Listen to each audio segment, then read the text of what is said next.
Welcome to స్ఫూర్తి news. బులెటిన్ల ముందుగా headlines.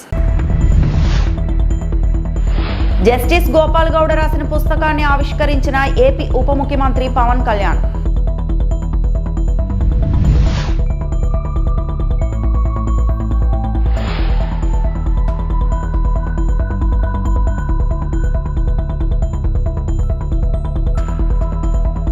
బాధిత విద్యార్థులకు మెరుగైన వైద్య సేవలు మంత్రి అనిత.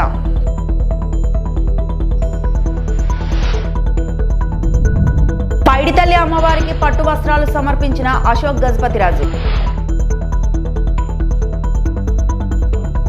భాషా ప్రాంతం వేరైన సంస్కృతి సంప్రదాయాల విషయంలో కర్ణాటక ఆంధ్రప్రదేశ్ మధ్య మంచి సంబంధ బాంధవ్యాలున్నాయని ఏపీ ఉప ముఖ్యమంత్రి పవన్ కళ్యాణ్ అన్నారు. కర్ణాటకలో చింతామణిలో జరిగిన సుప్రీంకోర్టు మాజీ న్యాయమూర్తి జస్టిస్ వి గోపాల్ గౌడ 75వ పుట్టినరోజు వేడుకల్లో ఆయన పాల్గొన్నారు. జస్టిస్ గోపాల్ గౌడ రాసిన పుస్తకాన్ని ఆవిష్కరించారు. చదువులు, నైపుణ్య శిక్షణలో ప్రతిభ చూపిన వారికి అవసరమైన సామాగ్రి అందజేశారు. వివిధ రంగాల్లోని ప్రముఖులను సన్మానించారు. కోలార్, చిక్ బల్లాపూర్ ప్రాంతాల్లో నీటి సమస్య పరిష్కారానికి తమ వంతు సహకారం అందిస్తామని పవన్ హామీ ఇచ్చారు. తన జీవితాన్ని ఎలా జీవించాలి, పదవిలో ఉన్నప్పుడు తన శక్తిని ఎవరి కోసం ఉపయోగించాలి, పదవి దిగాక కూడా తన గళం ఎవరి కోసం వినిపించాలన్న ప్రశ్నకు సమాధానం మన కళ్ళ ముందే నిలబడిన ఒక వ్యక్తి రూపంలో ఉంది. ఆయనే జస్టిస్ వి గోపాల్ గౌడ గారు. ఆయనకు జనసేన తరపున, ప్రజల తరపున నా హృదయపూర్వక జన్మదిన శుభాకాంక్షలు. నాకు గోపాల్ గౌడ గారి సంభాషణలు దొర్లుతూ ఉంటాయి. అలాగే ఇక్కడికి రాగానే చాలామంది పెద్దలంతా మాట్లాడారు. ఇక్కడ మనకి నీటి సమస్య ఉందని, పెన్నార్ మరియు పలార్ నదీ పరివాహక ప్రాంతం మీద 10,000 చదరపు కిలోమీటర్ల వరకు విస్తరించి ఉంది మన పూర్వపు కోలార్ ప్రాంతం. ఒకప్పుడు ఇది సిటీ ఆఫ్ లేక్స్, సరస్సుల నగరంగా పేరుగాంచిన బెంగళూరుకి దగ్గరలో ఉన్న ఈ కోలార్ ప్రాంతంలో దాదాపు 5,000 పైగా చెరువులు ఉన్నాయి. ఈ ప్రాంతం మన దక్షిణాసియా ఖండంలోనే ఎక్కువగా సరస్సులు, చెరువులు కలిగి ఉన్న ప్రాంతం. ఇది మన పూర్వీకులు, మధ్యయుగ పాలకులు నీటి సంరక్షణ, నీటి పరివాహక నిర్వహణ వారికి ఉన్న అపార విజ్ఞానానికి నిదర్శనం.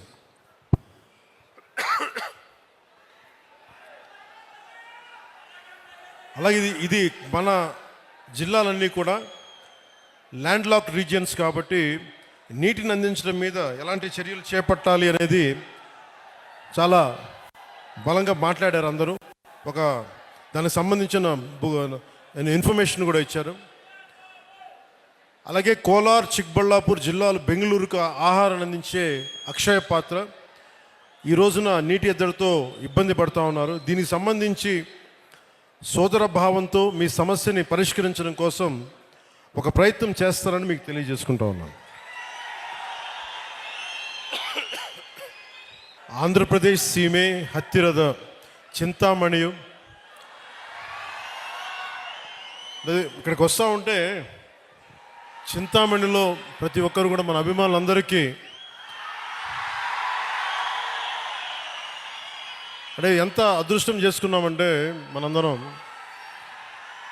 మీ అందరి అభిమానం, మీ అందరి ప్రేమ ఒక మహోన్నతమైన న్యాయమూర్తి 75వ సంవత్సరం పుట్టినరోజుకి మనం అందరం వచ్చి మీ శుభాకాంక్షలు, మీ ఆశీస్సులు ఆయనకి నిండుగా ఉన్నాయి. పార్వతీపురం మన్యం జిల్లా కురుపం ఏకలవ్య బాలికల గురుకుల పాఠశాలలో అస్వస్థతకు గురై కేజీహెచ్లో చికిత్స పొందుతున్న విద్యార్థులను హోంమంత్రి అనిత పరామర్శించారు. బాధితులతో ఆమె మాట్లాడారు. వారి ఆరోగ్య పరిస్థితిని వైద్యులను అడిగి తెలుసుకున్నారు. అనంతరం మీడియాతో అనిత మాట్లాడారు. దృష్టి పెట్టి గ్యాస్ట్రోఎంటాలజిస్ట్ వీళ్ళందరూ కూడా ప్రత్యేకమైన దృష్టి పెట్టి పిల్లలకి ఎప్పటికప్పుడు బ్లడ్ టెస్టులు కూడా చేస్తూ ఎక్కడ కూడా ఎటువంటి ఇబ్బంది లేకుండా చూసుకునే బాధ్యత కూడా తీసుకున్నారు. ఈరోజు ప్రత్యేకంగా నేను కూడా ఈరోజు పిల్లలు వచ్చి ఒకసారి పరామర్శించి పిల్లలు పొజిషన్ ఎలా ఉందని చూడటానికి ఈరోజు నేను కూడా ఇక్కడికి రావడం జరిగింది. బై గాడ్స్ గ్రేస్ పిల్లలందరూ కూడా కోలుకుంటున్నారు, అందరూ కూడా యాక్టివ్గా ఉన్నారు. ఈరోజు ప్రతి ఒక్క పిల్లల్ని కూడా నేను పలకరించడం జరిగింది. ఈరోజు పర్టికులర్గా ఒక ఎక్స్పర్ట్ కమిటీ కూడా, వైద్యుల సహాయంతో ఒక ఎక్స్పర్ట్ కమిటీ కూడా ఏర్పాటు చేసి ఒక నివేదికను తీసుకొని ఏదైతే రూట్ కాజ్ ఏదైతే ఉందో దీని అందరికీ జరగడానికి గల కారణాలు ఏదైతే ఉన్నాయో దాన్ని పరిశోధించి దాని మీద సమగ్రంగా ఒక విచారణ జరిపి పర్టికులర్గా దానికి వే ఫార్వర్డ్ కూడా తీసుకోవడానికి ఈరోజు గవర్నమెంట్ సిద్ధంగా ఉంది. ఈ విషయం తెలిసిన వెంటనే ఎవరైతే దీనికి ముందు బాధ్యత వహించాల్సిన వాళ్ళందరినీ కూడా సస్పెండ్ చేయడం జరిగింది. అట్ ద సేమ్ టైం ఈరోజు మంత్రి గారు కూడా కురుపాం హాస్టల్కి కూడా వెళ్తున్నారు. అక్కడ కూడా ఇన్ఫర్మేషన్ అంతా గ్యాదర్ చేసుకుని ఫర్దర్గా ఎటువంటి ఇబ్బంది లేకుండా చూసుకునే బాధ్యత తీసుకుంటాం. ముఖ్యంగా చిన్నపిల్లలు, అదేవిధంగా ముఖ్యంగా గిరిజనులు అందరికీ పక్షాన ఈరోజు ఆరోగ్య పరిస్థితులు ఎక్కడ కూడా ఇబ్బందులు రాకుండా చూసుకునే బాధ్యత కూడా గవర్నమెంట్ తీసుకుంటుంది. మీ అందరికీ తెలుసు, ఈరోజు బిలో ప్రావర్టీ లైన్ వాళ్ళకి కూడా 25 lakhs వరకు కూడా ఈరోజు ఆరోగ్య ఎన్టీఆర్ వైద్య సేవ ద్వారా ముందుకు తీసుకెళ్లే కార్యక్రమాలు కూడా మేము ఎన్నో కార్యక్రమాలు చేస్తున్నాం. వైద్యం పరంగా కూడా ఎవరికి ఎటువంటి ఇబ్బంది లేకుండా చూసుకునే బాధ్యత తీసుకుంటున్నాం. ప్రత్యేకంగా స్కూల్స్లో ఎటువంటి ప్రాబ్లమ్స్ రాకుండా, ఎస్పెషల్లీ వర్షాకాల సమయంలో ఫుడ్ కానీ వాటర్ కానీ ఇచ్చేటప్పుడు ఎటువంటి ప్రాక్టీసెస్ చేయాలన్న దాని మీద కూడా ఒక SOP ఇచ్చి దాని ప్రకారంగా అన్ని హాస్టల్స్లోనే కూడా జరిపించే బాధ్యత కూడా తీసుకుంటాం. అంటే మాత్రం పాటు సదుపాయం లేదు, తాగడానికి మంచి నీళ్ళు కూడా లేదు, కుటుంబ ప్రభుత్వం అంతా ప్రచార ఆర్భాటం తప్ప ఏమీ లేదని వైసీపీ అంటుంది. వైసీపీ అంటూనే ఉంటుందండి. విషయం ఏంటంటే ఎవరైనా ఎప్పుడైనా లాస్ట్ నేనేమంటానంటే, ఇప్పుడు ఆ ఏరియాలో ఉన్న వాళ్ళు నాకు తెలిసి గిరిజనులు ఇద్దరికి అనుకుంటా డిప్యూటీ సీఎంలు ఇచ్చారు ఆ టైంలో. కనీసం ఏ రోజైనా ఒక ఆశ్రమ పాఠశాలకు వెళ్ళి వాళ్ళు ఏం తింటున్నారు, ఏం తాగుతున్నారు, వాళ్ళ వసతులు ఎలా ఉన్నాయి చూసిన పాపాన పోయారా వాళ్ళు. కానీ ఈరోజు ఎన్డీఏ కూటమి వచ్చిన తర్వాత అలా కాదు, బాధ్యత తీసుకుంటున్నాం. ఎక్కడైనా ఏమైనా లోటుపాట్లు ఉంటే ఇమీడియట్గా చేసే కార్యక్రమాలు శ్రీకారం చుడుతున్నాం. ఈరోజు మంత్రులు సందర్శిస్తున్నారు, సోషల్ వెల్ఫేర్ మినిస్టర్ ఒకవైపున సందర్శిస్తున్నారు హాస్టల్స్ని, ట్రైబల్ వెల్ఫేర్ మినిస్టర్ సందర్శిస్తున్నారు, మా ఇన్ఛార్జ్ మినిస్టర్లుగా ఉన్న మేము వెళ్తున్నాం, మా ఒరిజినల్ జిల్లాలో మేము కూడా వెళ్తున్నాం, హాస్టల్స్కి ఎలా ఉన్నాయి ఏంటని పర్యవేక్షించుకుంటున్నాం. ఆఫీసర్లు వెళ్తున్నారు, ఆఫీసర్ రెగ్యులర్ చెకింగ్స్ చేస్తున్నారు. ఎక్కడ కూడా ఎవరికి ఎటువంటి ఇబ్బంది లేకుండా చూసుకున్నాం. ఇది కూడా అన్ఫార్చునేట్ థింగ్. ఇది కూడా ఎందుకు జరిగిందన్న దాని మీద కూడా సమగ్రంగా విచారణ. విజయనగరంలో పైడితల అమ్మవారి ఉత్సవాలు వైభవంగా కొనసాగుతున్నాయి. ఈ ఉత్సవాల్లో భాగంగా ఆలయ అనువంశిక ధర్మకర్త గోవా గవర్నర్ పూసపాటి అశోక్ గజపతిరాజు పట్టు వస్త్రాలు సమర్పించారు. సతీమణి సునీల గజపతిరాజు, ఎమ్మెల్యే అతిథి గజపతిరాజు ఇతర కుటుంబ సభ్యులతో కలిసి ఆలయానికి వచ్చి ప్రత్యేక పూజలు నిర్వహించారు. పూజల అనంతరం అమ్మవారి తీర్థ ప్రసాదాలు చిత్రపటాన్ని ఈవో శిరీష, ఉత్సవాల ప్రత్యేకాధికారి మూర్తి ఆయనకు అందజేశారు. ఈ కార్యక్రమంలో ఎంపీ కలిశెట్టి అప్పలనాయుడు తదితరులు పాల్గొన్నారు.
అంబేద్కర్ కోనసీమ జిల్లా అమలాపురం పట్టణంలో 2 కోట్ల రూపాయల వ్యయంతో నిర్మించనున్న అగ్నికుల క్షత్రియ భవనం నిర్మాణానికి ఎక్సైజ్ శాఖ మంత్రి కొల్లు రవీంద్ర ఆదివారం శంకుస్థాపన చేశారు. ఈ సందర్భంగా మంత్రి రవీంద్ర మాట్లాడుతూ సామాజిక వర్గ భవనాలు పిల్లల అభివృద్ధికి దోహదపడతాయని అన్నారు. కూటమి ప్రభుత్వంలో అన్ని వర్గాలకు మేలు జరుగుతోందని అన్నారు. అయితే వైసీపీ విష ప్రచారం చేస్తుందని విమర్శించారు. ఈ శంకుస్థాపన కార్యక్రమంలో అమలాపురం శాసనసభ్యులు ఐనాబత్తుల ఆనందరావు, నర్సాపురం ఎమ్మెల్యే బొమ్మడి నాయకర్, పుదుచ్చేరి రాష్ట్ర ఢిల్లీ అధికార ప్రతినిధి మల్లాడి కృష్ణారావు తదితరులు పాల్గొన్నారు.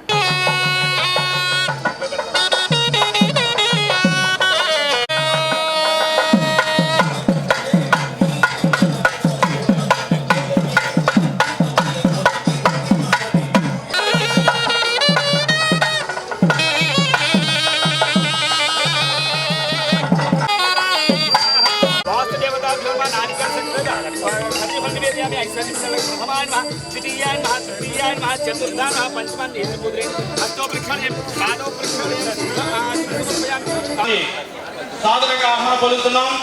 అదేవిధంగా మరి రాష్ట్ర అధికార ప్రతినిధి అయినటువంటి గట్ల గౌరవనీయులు గట్ల రమణ బాబు గారిని వేదికపై సాధారణంగా ఆహ్వానం పలుకుతున్నాం. సార్ సోదరులందరూ కూడా మీకు కేటాయించినటువంటి కుర్చీలు ఆశీర్వాదం కావాల్సిన. అదేవిధంగా గౌరవనీయులు అదేవిధంగా ఈ తాలూకా సంఘ అదేవిధంగా గౌరవ రాష్ట్ర సభ్యులు శ్రీ బొమ్మడి నాయకర్ గారిని వేదిక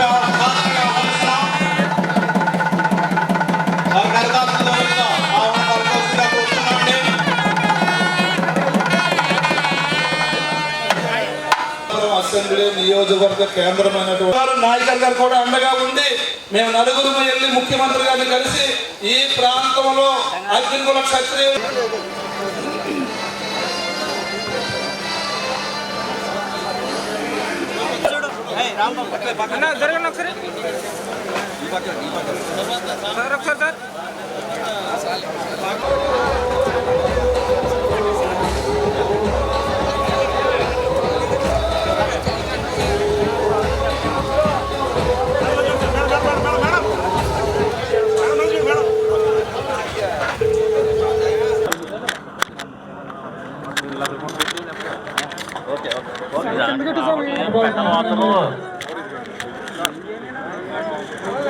చంద్రబాబు అధికారంలో ఉన్నప్పుడు ఒక మాట, అధికారంలో లేనప్పుడు ఒక మాట మాట్లాడతారని మాజీ మంత్రి గుడివాడ అమర్నాథ్ మండిపడ్డారు. కానీ వైఎస్ఆర్సీపీ అధినేత వైఎస్ జగన్ మాత్రం ఎప్పుడు ఒకే మాట మాట్లాడతారని తెలిపారు. విశాఖ స్టీల్ ప్లాంట్ ప్రైవేటీకరణకు వైఎస్ఆర్సీపీ ఎప్పుడు వ్యతిరేకమే అని మరోసారి అమర్నాథ్ క్లారిటీ ఇచ్చారు. చంద్రబాబు అధికారంలో ఉన్నప్పుడు ఒక మాట, అధికారంలో లేనప్పుడు ఒక మాట జగన్ మాట్లాడారు. కూటమి ప్రభుత్వం వచ్చాక స్టీల్ ప్లాంట్లో దాదాపు 10,000 మంది ఉద్యోగాలు పోయాయి. కూటమి ప్రభుత్వం పేదవారి కడుపు కొడుతోంది. పేదవాడికి ఉచిత వైద్యం అందడం ఈ కూటమి ప్రభుత్వానికి ఇష్టం లేకనే ప్రభుత్వ మెడికల్ కాలేజీలను ప్రైవేటీకరణ చేస్తున్నారు. చంద్రబాబు చీటర్, లోకేష్ లూటర్ అని జనం మాట్లాడుకుంటున్నారు అంటూ ఘాటు విమర్శలు చేశారు.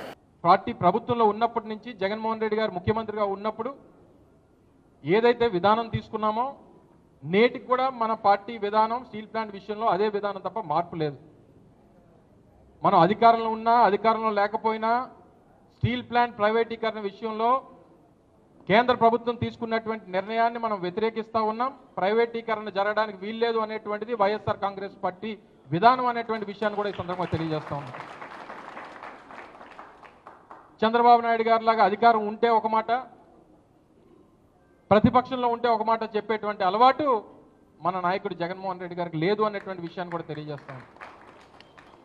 ఆయన ప్రతిపక్షంలో ఉంటే కొనడానికి వాడేవాడు, అమ్మడానికి వీడేవాడు అనేటువంటి డైలాగులు కొట్టేటువంటి అలవాటు కూడా మనకు లేదు. నేను ఈరోజు ఈ ప్రాంతం నుంచి ఉత్తరాంధ్ర ప్రాంత వాసిగా ఈరోజు కేంద్రంలో క్యాబినెట్లో ఉన్నటువంటి రామ్మోహన్ నాయుడు గారిని డిమాండ్ చేస్తూ ఉన్నాం. మీరు కేంద్ర క్యాబినెట్లో మంత్రిగా ఉన్నారు, ఈ రాష్ట్ర ప్రజల తరపున రిప్రజెంటేటివ్గా ఉన్నారు. ప్రతిపక్షంలో ఉన్నప్పుడు మీరు పార్లమెంట్ సభ్యుడిగా ఆ ప్రాంతానికి వచ్చి స్టీల్ ప్లాంట్ కార్మికులను ఉద్దేశించి మాట్లాడినటువంటి మాటలను ఒకసారి గుర్తు చేసుకోమని చెప్పి కోరుతా ఉన్నాం. లేదు మేము స్టీల్ ప్లాంట్ని ప్రైవేట్ పరం చేస్తామనేటువంటి నిర్ణయం కేంద్రంలో తీసుకుంటే మీరు ఈ ప్రాంత వాసిగా మీరు రాజీనామా చేయాల్సినటువంటి బాధ్యత వారు ఈ సంవత్సరాల కాలంలో ఇచ్చింది ఒకటి చెప్పమనండి. అవసరం లేదు వాళ్ళకి, పెద్ద అంటే పేదవాడికి ఏదైనా చేయాలనేటువంటి తాపత్రయం కూడా వాళ్ళకి లేదు. సో ఇవన్నీ గమనంలో పెట్టుకొని, అందుకని నిన్న ఎవడో అన్నారు సార్ వాళ్ళిద్దరి గురించి తండ్రి కొడుకుల గురించి ఎక్కువ మాట్లాడదు సార్, చంద్రబాబు చీటరు లోకేష్ లోటరు అని చెప్పారు. చంద్రబాబు ఫస్ట్ నుంచి చీటింగ్ అలవాటు, కొడుకు లోకేష్కి ఏమో లూటింగ్ అలవాటు. సో ఇద్దరు గురించి ఎక్కువ మాట్లాడడం టైం వేస్ట్ సార్, మీ పనులు మీరు చేయండి. మళ్ళీ రేపు ప్రభుత్వం జగన్మోహన్ రెడ్డి గారి వద్దన్నా సరే ఆయన ఇంటికి తీసుకొని వచ్చి ప్రజలు ఆయన ఇంటి ముందు పెడతారు అధికారాన్ని అని చెప్పినటువంటి మాట ఈరోజు రాష్ట్రంలో పేదవాడి నోటంట వస్తూ ఉంది. కానీ దానికి కావాల్సినటువంటి కష్టం మనం పడాల్సినటువంటి బాధ్యత డెఫినెట్గా మన అందరి మీద ఉంది. కానీ మొట్టమొదటిసారిగా ఈరోజు ఉత్తరాంధ్ర పర్యటనకి ప్రజా సమస్యల మీద వస్తున్నటువంటి తరుణంలో మీరు స్వాగతం విశాఖపట్నం జిల్లా సిటీలో స్వాగతం పలికితే దానికి ముగింపు నర్సీపట్నం కాలేజీలో బ్రహ్మాండంగా ఇచ్చేటువంటి బాధ్యత అనకాపల్లి జిల్లా తీసుకుంటుంది అనేటువంటి విషయాన్ని కూడా మీ అందరికీ సందర్భంగా తెలియజేసుకుంటున్నాను. ఏలూరు జిల్లా జంగారెడ్డిగూడెంలో జరిగిన కర్రి రాజేష్ అనే వ్యక్తి హత్య కేసులో 6 నిందితుల్ని అరెస్టు చేశారు. నిందితుడు హతుడు పలు దొంగతనాల కేసులో ముద్దాయిలు. చోరీ సొత్తు పంపకాల్లో వచ్చిన విభేదాల కారణంగా తన అనుచరులతో కలిసి రాజేష్ను హత్య చేసిన కాసిం నిందితుల వద్ద నుండి 2 చాకులు, 3 ద్విచక్ర వాహనాలు, 5 మొబైల్ ఫోన్లు స్వాధీనం చేసుకున్నారు.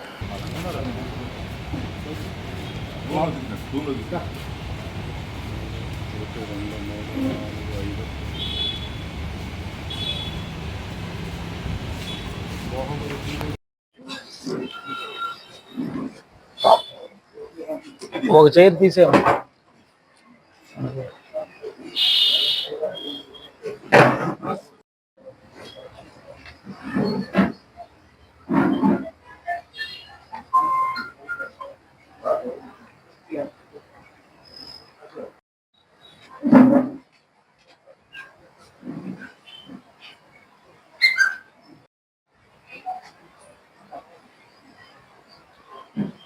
ఓకేనా?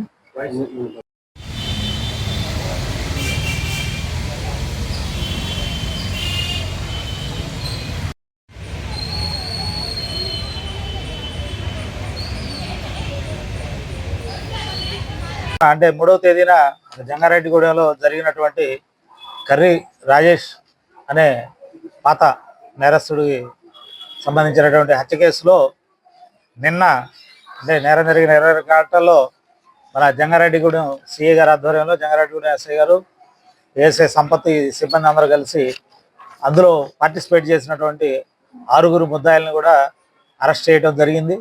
వాళ్ళని ఈరోజు కోర్టుకు ప్రొడ్యూస్ చేయడం జరుగుతుంది. వీళ్ళకి గతంలో వరంగల్ ప్రాంతంలో చేసినప్పుడు దొంగతనాల్లో వచ్చినటువంటి సొత్తు పంచుకునే దగ్గర వచ్చిన మనస్పర్ధల కారణంగా ఈ హత్య అనేది జరిగింది. ఇతను రాజేష్ ఇంటి దగ్గర ఉండగా వీళ్ళు వెళ్ళి అతన్ని తీసుకొని బైనేరు ఒడ్డులో అతన్ని పొడిచి గొంతు కట్ చేసి చంపడం అనేది జరిగింది. ఎవరైనా సరే ఇట్లా ఈ విధమైనటువంటి కార్యకలాపాలకు పడితే వాళ్ళ మీద కఠినమైన శిక్షలు ఉంటాయి. వాళ్ళ మీద నిఘా కూడా కఠినంగా ఉంటుంది. ఇప్పుడు ఈ నేరంలో పాల్గొన్న ప్రతి ఒక్కరి మీద కూడా రౌడీ షీట్లు ఓపెన్ చేయడం జరుగుతుంది.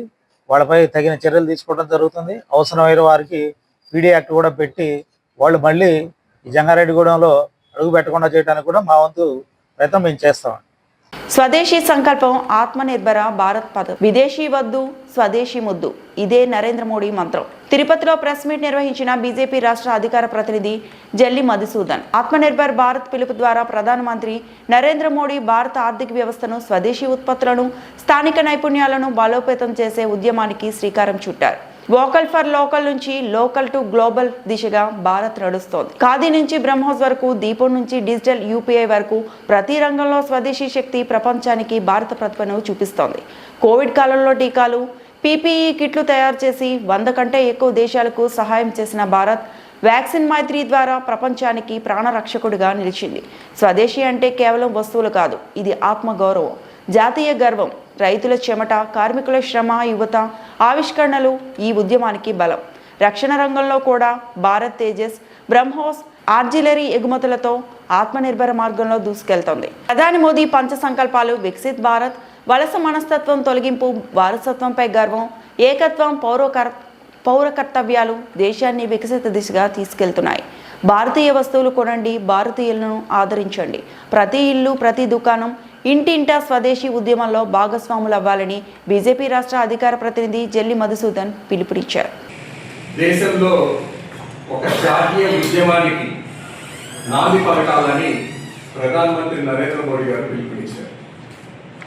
5 ఏళ్ల క్రితమే ప్రధానమంత్రి నరేంద్ర మోడీ గారు ఆత్మలో ఉన్న ప్రతి అణువుని ఆత్మ గౌరవంలో నిలబెట్టే విధంగా, జాతీయ గర్వాన్ని నిలబెట్టే విధంగా ఆయన ఆ రోజు సంకల్పించిన ఆత్మనిర్భర భారత్ ఈరోజు దగ్గర దేశవ్యాప్తంగా అన్ని ప్రపంచ దేశాలు ఏవైతే సవాలు విసిరాయో వాటికి ప్రతిస్పందనగా తీసుకొచ్చినదే ఆత్మనిర్భర భారత్.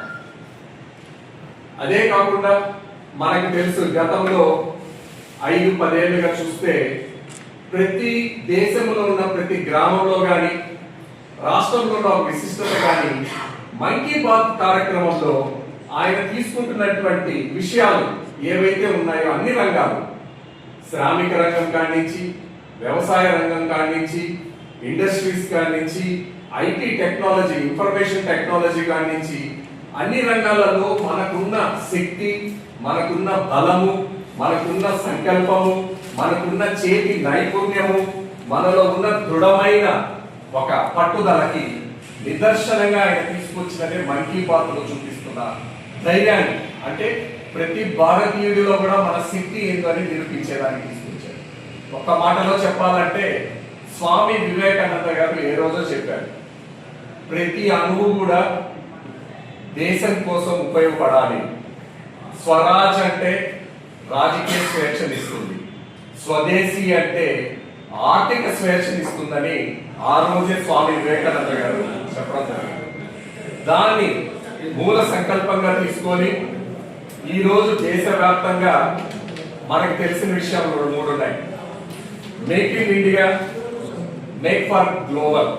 అంటే అన్ని రంగాలు కూడా ఏవైతే టెక్నాలజీ పరంగా కానీ, స్మాల్ స్కేల్ ఇండస్ట్రీ కానీ, హెవీ స్కేల్ ఇండస్ట్రీస్ కానీ, అలాగే వ్యవసాయ రంగానికి కానీ వీటన్నిటిని ఒక కొత్త దిశగా తీసుకెళ్తూ ఆత్మనిర్భరంలో భాగంలోగా 2 అంతర్రాష్ట్ర దొంగలను అరెస్టు చేసిన రాయచోటి డీఎస్పీ కృష్ణమోహన్. అన్నమయ్య జిల్లా రాయచోటిలో వరుస దొంగతనాలు, చైన్ స్నాచింగ్లకు పాల్పడుతున్న 2 అంతర్రాష్ట్ర దొంగలను అరెస్టు చేసినట్లు రాయచోటి డీఎస్పీ కృష్ణమోహన్ తెలిపారు. రాయచోటి అర్బన్ పోలీస్ స్టేషన్లో ఏర్పాటు చేసిన మీడియా సమావేశంలో ఆయన మాట్లాడుతూ కడపకు చెందిన షేక్ నౌమాస్ అలియాస్ మస్తాన్, హైదరాబాద్కు చెందిన మహమ్మద్ షా అలీ జబ్రీ అలియాస్ సోహెల్ అనే 2 దొంగలను అరెస్టు చేసి వారి వద్ద నుంచి సుమారు 30,80,000 విలువ గల 312 గ్రాముల బంగారు ఆభరణాలు, 150 గ్రాముల వెండి ఆభరణాలతో పాటు ఓ బుల్లెట్ బైక్ వాహనాన్ని స్వాధీనం చేసుకున్నామన్నారు. పట్టుబడ్డ నిందితుల్లో కడపకు చెందిన షేక్ నౌమాస్ అలియాస్ మస్తాన్పై 9 కేసులు ఉండగా హైదరాబాద్కు చెందిన మహమ్మద్ షా అలీ జబ్రీ అలియాస్ సోహెల్పై తెలంగాణ, ఆంధ్రప్రదేశ్ రాష్ట్రాల్లో 175 చోరీ కేసులు నమోదు అయినట్లు డీఎస్పీ కృష్ణమోహన్ వివరాలను వెల్లడించారు.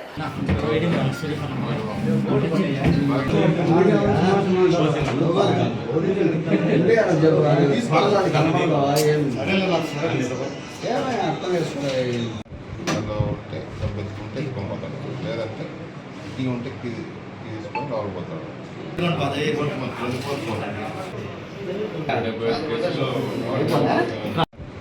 ఉంటే బతుకుంటే ఇవ్వబోతాడు, లేదంటే ఇది ఉంటే తీసుకొని రావబోతాడు. నిన్నటి దినం సాయంత్రము అనగా 4/10/2025 తేదీ నిన్న సాయంత్రం, మళ్ళీ ఈరోజు 5/10/2025 తేదీ ఉదయం ఒక 2 దొంగల్ని మనం అరెస్ట్ చేయడం జరిగింది రాయచోటి అర్బన్ పోలీస్ వాళ్ళు. దీంట్లో షేక్ నౌమాన్ అలియాస్ మస్తాన్, వయసు 24 సంవత్సరాలు, తండ్రి మొహిద్దీన్. ఇతను మన కడప టౌన్ వాస్తవ్యుడు. ఇతను ఇళ్ల దొంగతనాలు చేస్తాడు. ఇతను పాత నేరస్తుడే. ఇతను రాయచోటి పోలీస్ స్టేషన్ పరిధిలో 4 ఇళ్ల దొంగతనాలలో ఇతను అరెస్ట్ చేయడం జరిగింది. ఇతను ఏప్రిల్ నుండి ఈ దొంగతనాలు చేయడం జరిగింది.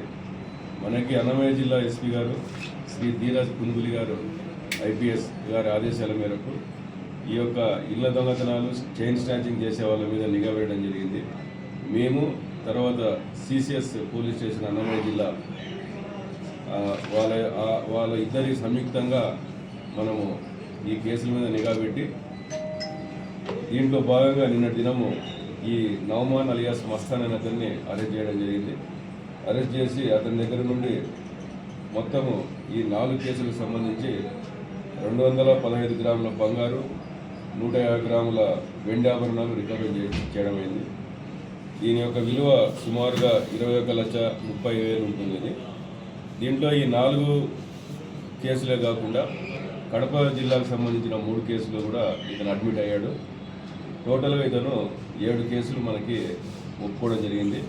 ఇతని మీద ఇంత మునుపు పొద్దుటూరు 1 టౌన్లోను, 2 టౌన్లోను, బనగానపల్లి, ఎర్రగుంట్ల, మైదుకూరు, జమ్మలమడుగు, కాజీపేట ఈ పోలీస్ స్టేషన్లో ఈ దొంగతనాల కేసులు ఉన్నాయి. ఇతను పాత నేరస్తుడు. ఇతను ఈరోజు మేము ఈ దర్యాప్తు కంప్లీట్ చేసుకున్న తర్వాత రిమాండ్ చేయడం జరుగుతుంది. అదేవిధంగా ఈరోజు ఉదయం సిసిఎస్ పోలీసులు, రాయచోటి అర్బన్ పోలీసులు సంయుక్తంగా ఈ యొక్క చైన్ స్నాచింగ్కి పాల్పడుతున్న ఈ హైదరాబాద్ తెలంగాణ వాసేవుడు ప్రస్తుతం కడప టౌన్లో మోచపేటలో ఉంటా ఉన్నాడు. Mohammed Shah Ali Jabri alias Sheikh Mohammed Rehman alias Abdullah alias Sohail, ఇతనికి 39 years. ఇతను కూడా పాత నేరస్తుడే. దాని మీద తెలంగాణలో సుమారుగా 175 కేసులు ఉన్నాయి. ఇతను అన్ని చైన్ స్నాచింగ్ కేసెస్. ఇతన్ని కూడా అరెస్ట్ చేసి మన రాయచోటి టౌన్కి సంబంధించిన 2 కేసుల్లో రికవర్ చేయడం జరిగింది. ఒకటి రీసెంట్గా మనకి జరిగింది రాయచోటి టౌన్లో, ఇంకొకటి 2023లో జరిగిన కేసు కూడా ఇతను అడ్మిట్ కావడం జరిగింది. అదేవిధంగా కడప జిల్లా చెన్నూరు పోలీసులకు సంబంధించిన కేసులో కూడా ఇతన్ని అరెస్ట్ చేయడం జరిగింది. ఆ కేసు కూడా ఇతను ఒప్పుకోవడం జరిగింది. ఇతని దగ్గర నుండి మొత్తము ఈ 3 తాలిబొట్టు చైన్లు అంతా కూడా 95 గ్రాముల బరువు ఉంటుంది. అది దాని విలువ సుమారు 9,50,000 రూపాయలు. ఇతన్ని కూడా ఈరోజు మనం అరెస్ట్ చేయడం జరిగింది. దీంట్లో కూడా తరో ఇంటరాగేషన్ చేసి ఇతను కూడా ఈరోజు రిమాండ్ చేయడం జరుగుతుంది. మొత్తం మీద మా ఎస్పీ శ్రీ ధీరాజ్ ఐపీఎస్ గారి యొక్క ఆదేశాల మేరకు మా టౌన్ ఇన్స్పెక్టర్ గారు శ్రీ చలపతి గారు, తర్వాత వాళ్ళ ఎస్ఐలు బాలకృష్ణ, జహీర్, అదేవిధంగా సిసిఎస్ సిఐ గారు చంద్రశేఖర్ గారు, వాళ్ళ ఎస్ఐఎస్ రామకృష్ణ, తర్వాత మా సిబ్బంది అమర్నాథ్, బాబ్జీ, రామకృష్ణ, సురేంద్ర మరియు సిసిఎస్ సిబ్బంది బర్కత్, మహేంద్ర, వీళ్ళంతా కూడా ఒక టీమ్గా తయారు చేసి ఈ యొక్క నేరాలు చేసే వాళ్ళ మీద నిఘా పెట్టి మా యొక్క ఎస్పీ సార్ యొక్క ఆదేశాల మేరకు ఈరోజు నిన్న అరెస్ట్ చేయడం జరిగింది. వీళ్ళందరూ కూడా రివార్డుల కోసం అని చెప్పి మా ఎస్పీ గారికి మేము రికమెండ్ చేయడం జరుగుతుంది. కాబట్టి మా వైపు నుంచి ప్రజలకు విజ్ఞప్తి ఏమంటే, మేము ఈ దొంగలు ఇంటరాక్ట్ చేసినప్పుడు మా దృష్టికి వచ్చినట్టు ఏమంటే, చాలామంది ఇండ్లకి తాళాలు వేయకుండానే అట్లే ఓపెన్గా పెట్టుకొని వాళ్ళు నిద్రపోవడము, పైన డాబా మీద పండుకోవడము ఈ రకంగా చేస్తూ ఉన్నారు. దానివల్ల ఏమంటే ఈ యొక్క దొంగ ఈ వార్తలు ఇంతటితో సమాప్తం.